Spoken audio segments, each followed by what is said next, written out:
স্কেলের কাউন্টিং শুরু হয়, প্রায় সেখানে 10-এর কাছাকাছি ইতিমধ্যেই জলের উচ্চতা চলে গেছে।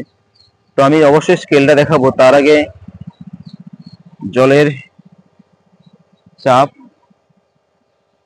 কতটা সেটা আমি একবার দেখাচ্ছি। দেখতে পাচ্ছেন জলের গতিবেগ, বেশি জুম করো না ফেটে যাবে। জলের গতিবেগ সঙ্গে জলের যে উচ্চতা, এখান থেকে আপনারা ভালো করে বুঝতে পারবেন। তো অবশ্যই আমি যে জায়গাগুলো ভালো করে বোঝা যায় সেগুলো অবশ্যই আমি দেখাবো। তো চলুন আমি স্কেলটা একবার দেখে নিতে চাই। তো আমি এখন বর্তমানে দাঁড়িয়েছি একদম স্কেলের যে পরিমাপ, তো সেখানে আমি একদম রয়েছি।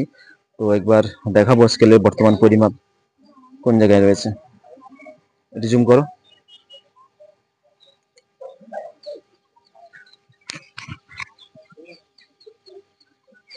তো দেখতে পাচ্ছেন বন্ধুরা, বর্তমান 9 রয়েছে। বর্তমান বিপদসীমার যে